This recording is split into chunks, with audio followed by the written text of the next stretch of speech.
Alright boys, this video is going to be dedicated more to the HF2 coil. Back on that ring again there. You see its orientation? Alright. Now, the video I did this morning, and I am holding this Manicore with the M8 coil in all-terrain low conductors. If you'll notice over the center of that ring there, I got, see the ID?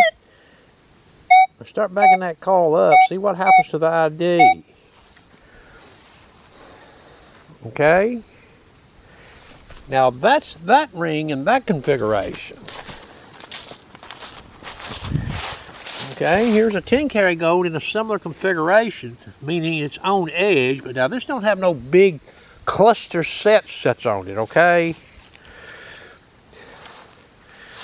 And to make this video, I guess, if I can do this, it may not set up there. I think it's a little unbalanced.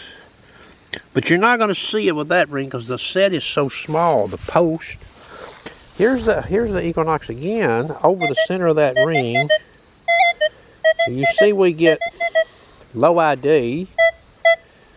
And back here, we've got that, and out here we've got that. So in the wild, you would probably, this is the more alerting positions of that coil coming through like so, detecting, okay?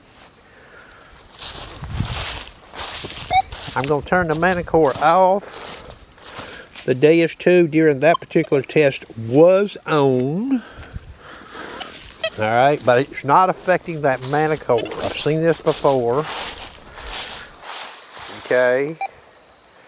So now I'm back over here on the ring in 29 kilohertz.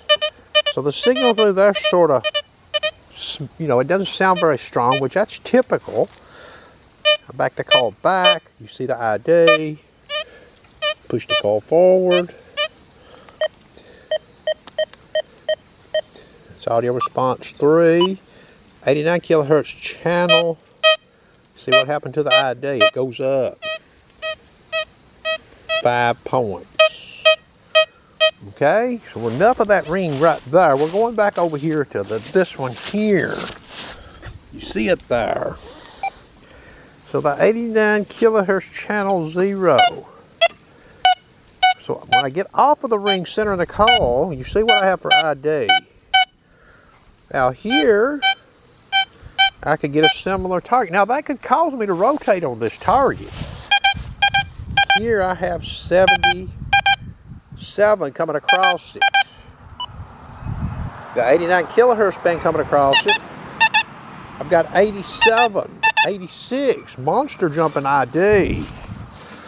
Over here, I've got 81, and over here, I've got 82, 83.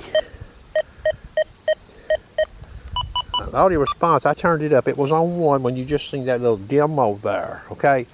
So this system I'm showing, using the multi-frequency, there's info there that makes you curious that could be a ring-shaped target.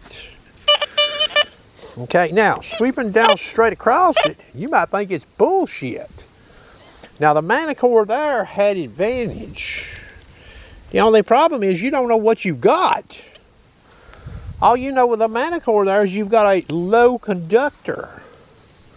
Sounds real good, and the idea of it does come up a little, moving the coil out this way and back this way. And the Manicore will hit it good this way, but you don't know what you got. You know you've got a lower conductor that could be a gold ring, it could be trash.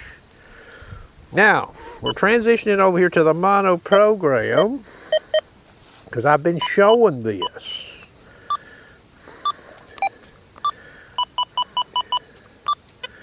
Okay, here's 88.3 across it with a garbage ID. 32, but notice this signal, notice. It's strong. It's not a little, it doesn't transition like it would over a small piece of can slaw this machine might pick it up on. You hear that? Listen how that signal drags. Hear that? That would be sort of sizable, huh? Now, if I back the coil back here, I've got 73. If I push it out here, I've got 74, 75. But in the 29 kilohertz, I've got 74, 76. And truthfully, when I go to the 89 kilohertz band out here, I've got 79, 77, 80. But if I rotate on this, I see a monster jump comparing 29 kilohertz and 89 kilohertz. You see that? 77 and 29, 88, 85. So the single frequency there, you have to be careful. But notice how long that signal is in single frequency.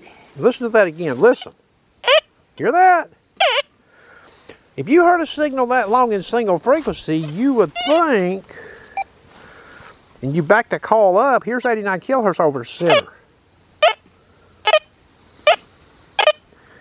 Here's 29 kilohertz over the center. Okay?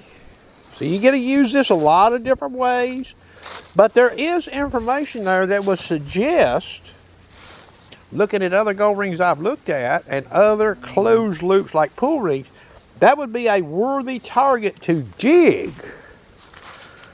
Probably not can slaw, probably not foil. Could it be a square tap? You know, they make some big ones on some of these cans, even some of the older cans. All right. Now, I've not showed this, but we will. Now she's out like that, laying around in the ground. 29 kilohertz. You just came straight over the top of that. I've got 76 in the meter. Now I went to 89 kilohertz. Now I got 85 in the meter. Okay, now I've went to the mono program. I've got 80. So that ring's orientation there is going to yield some different results. Okay, and it's going to yield some different results with that triple score too. I didn't sweep that ring with that triple score like that this morning, but it would yield different results. Park M1 and Field M1 would probably give some pretty damn good results right there in that configuration. Unlike that configuration or that configuration sweeping as such.